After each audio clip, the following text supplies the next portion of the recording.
आप सब ने यह तो सुना ही होगा कि कलयुग के अंत में अधर्म और पाप कर्म इतने बढ़ जाएंगे कि स्वयं भगवान विष्णु इस पृथ्वी पर जन्म लेकर कलयुग का अंत करेंगे। परंतु 4 युग बीत जाने पर कलयुग के अंत में सभी देवता, असुर, गंधर्व, यक्ष, मनुष्य, नाग इन सभी को अग्नि भस्म कर देती है और बाद में पृथ्वी सब ओर से जलमग्न हो जाती है। फिर ब्रह्मा जी की प्रेरणा से पृथ्वी का फिर से निर्माण होता है। ऐसा अनेकों बार हुआ है, यह स्वयं मार्कंडेय मुनि ने कहा है। वे ही उस समय जलमग्न हुई पृथ्वी पर भगवान के आशीर्वाद से बच जाते हैं और ब्रह्मा जी के पास रहकर उनकी उपासना करते हैं। उन्होंने हजार युगों के अंत में होने वाले अनेक महाप्रलय के दृश्य देखे हैं। ब्रह्मा जी को छोड़कर दूसरा कोई उनके समान दीर्घायु नहीं है। उन्होंने ही कल्पों की श्रेष्ठ रचना का बहुत बार अनुभव किया है।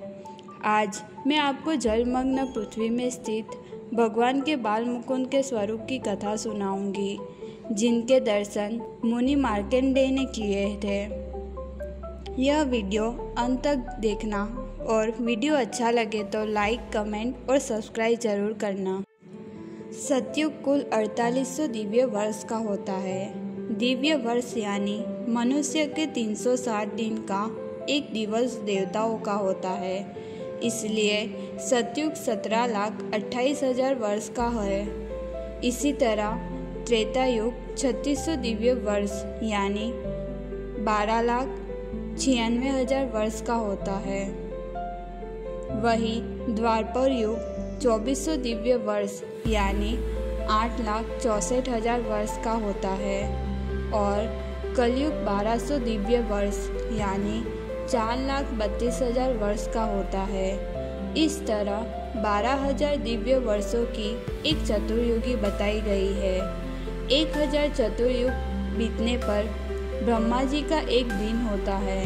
यह सारा जगत ब्रह्मा के दिन पर ही रहता है और वह दिन समाप्त होते ही नष्ट हो जाता है। कलयुग के अंत में प्रचंड तेज वाले 7 सूर्य उदित होकर सरिताओं और समुद्रों का सारा जल सोख लेते हैं। संवर्तक नाम की प्रलयकालीन अग्नि वायु के साथ उन संपूर्ण लोकों में फैल जाती है, जहाँ का जल पहले 7 सूर्यों द्वारा सोख लिया गया है। वह अग्नि रसातल तथा नागलोक को जलाती हुई इस पृथ्वी के नीचे जो कुछ भी है उस सब को क्षण भर में नष्ट कर देती है।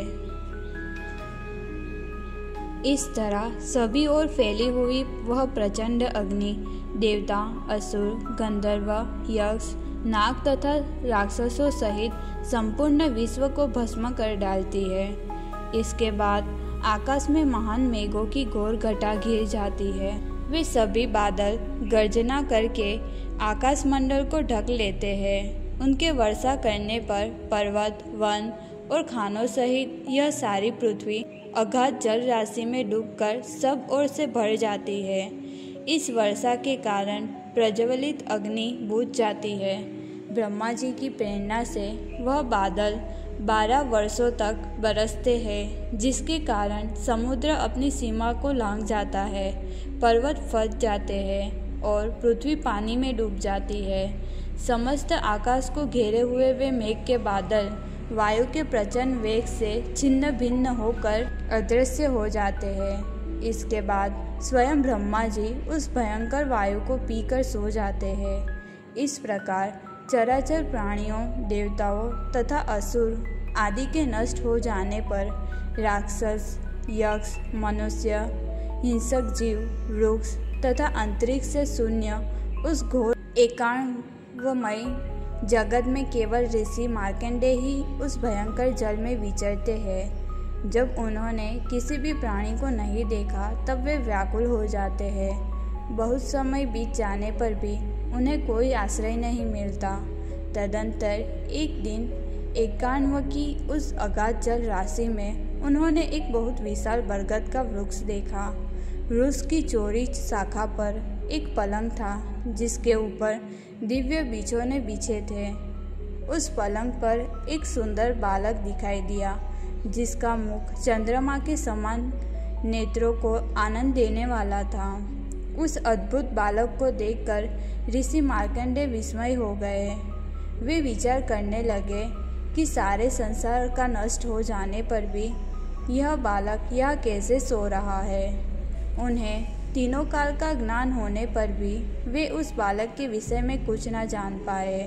तब उस कांतिमान बालक ने कहा, भृगुवंशी मार्कंडेय, मैं तुम्हें जानता हूँ। तुम बहुत थक गए हो और विश्राम करना चाहते हो।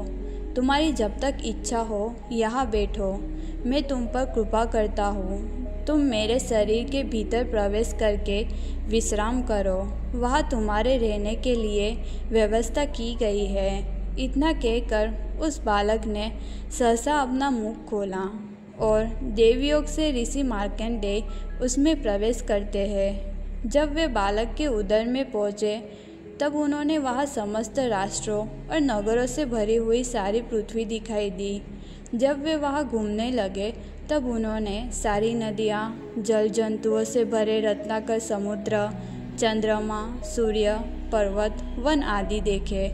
उन्होंने देखा ब्राह्मण यज्ञ कर रहे थे, क्षत्रिय राजा अपनी प्रजा को प्रसन्न रखते हैं, वैश्य खेती का काम और व्यापार करते थे और शूद्र तीनों जातियों की सेवा में लगे थे। भूमंडल में जितने प्राणी हैं उन सबको देखा। इंद्र आदि संपूर्ण देवताओं के भी दर्शन हुए। उस बालक के शरीर में वे 100 वर्ष से अधिक समय तक घूमते रहे तो भी उसके शरीर का अंत नहीं दिखाई दिया। फिर वे चिंता में पड़ गए और उस बालक की शरण ली। शरण लेते ही वे वायु के वेग से बालक के खुले हुए मुख की राह से बाहर निकल गए। श्री वत्सभूषित कांतिमान बालक ने हंसते हुए कहा, मुनि श्रेष्ठ मार्कंडेय, क्या तुमने मेरे शरीर में रहकर विश्राम किया?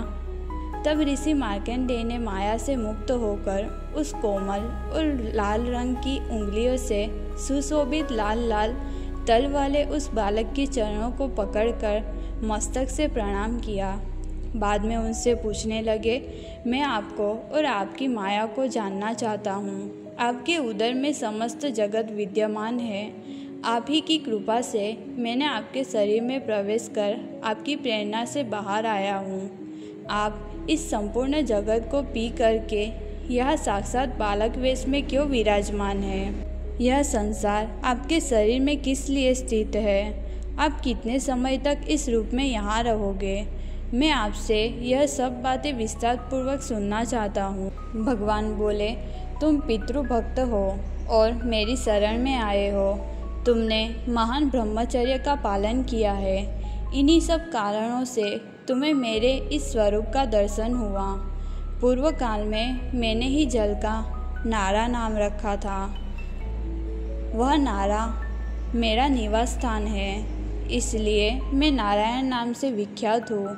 मैं ही सबकी उत्पत्ति का कारण, सनातन और अविनाशी हूँ। मैं ही भूतों की संहार करने वाला हूँ। मैं ही विष्णु हूँ, मैं ही ब्रह्मा हूँ, मैं ही शिव हूँ। अग्नि मेरा मुख है, पृथ्वी चरण है, चंद्रमा और सूर्य नेत्र है, द्युलोक मेरा मस्तक है, आकाश और दिशाएं मेरे कान हैं तथा जल मेरे शरीर से प्रकट हुआ है। दिशाओं सहित आकाश मेरा शरीर है, वायु मेरे मन में स्थित है। मैं ही बर्वामुख अग्नि होकर सदा समुद्र के जल को पीता हूँ और फिर उस जल को बरसा देता हूँ। ब्राह्मण मेरा मुख है, क्षत्रिय दोनों भुजाएं हैं और वैश्य मेरी दोनों जंघों के रूप में स्थित है। शूद्र मेरे दोनों चरण हैं। ऋग्वेद, यजुर्वेद, सामवेद और अथर्ववेद ये मुझसे ही प्रकट होते और मुझ में ही लीन हो जाते हैं। मैं अपनी माया से देवता, मनुष्य, गंधर्व, नाग, राक्षस तथा स्थावर प्राणी की सृष्टि करके समय आने पर पुनः उनका संहार करता हूँ। इस प्रकार मेरा स्वरूप भूत आत्मा ही सर्वत्र सब प्राणियों के भीतर भली भांति स्थित है। यह समस्त सृष्टि मेरे ही विधान से निर्मित हुए हैं और सभी जीव मेरे ही शरीर में विहार करते हैं। मैं समस्त प्राणियों के ज्ञान को जब प्रकट करता हूँ तब वे चेष्टाशील होते हैं, अन्यथा अपनी इच्छा से वे कुछ नहीं कर सकते। लोक में तुमने जो कोई भी स्थावर जंगम पदार्थ देखे हैं उसके रूप में सर्वथा मेरा भूत भावन आत्मा ही प्रकट हुआ है। संपूर्ण लोकों के पितामह ब्रह्मा मेरा आधा, मैं शंख चक्र और गदा धारण करने वाला विश्वात्मा नारायण हूँ। सहस्त्र युग के अंत में जब प्रलय होता है वह जब तक रहता है तब तक सब प्राणियों को महानिंदा रूप माया से मोहित करके मैं जल में शयन करता हूँ। यद्यपि मैं बालक नहीं हूँ तो भी जब तक ब्रह्मा नहीं जागते तब तक सदा इसी प्रकार बाल रूप धारण करके यहाँ रहता हूँ। तुम संपूर्ण चराचर जगत को नष्ट हुआ देखकर व्याकुल हो रहे हो, इसलिए तुम्हें पुनः जगत का दर्शन कराया है। मेरे इस स्वरूप का उपदेश किया है जिसका जानना देवता और असुरों के लिए भी कठिन है। जब तक महातपस्वी भगवान ब्रह्मा का जागरण ना हो तब तक तुम श्रद्धा और विश्वास पूर्वक सुख से विचरते रहो। ब्रह्मा के जागने पर मैं उनसे एकीभूत हो समस्त शरीरों की सृष्टि करूँगा। आकाश, पृथ्वी, अग्नि, वायु और जल का तथा इस संसार में जो अन्य चराचर वस्तुएं अविष्ट है उन सब का निर्माण करूँगा। इतना कहकर भगवान बाल मुकुंद अंतर्धान हो जाते हैं।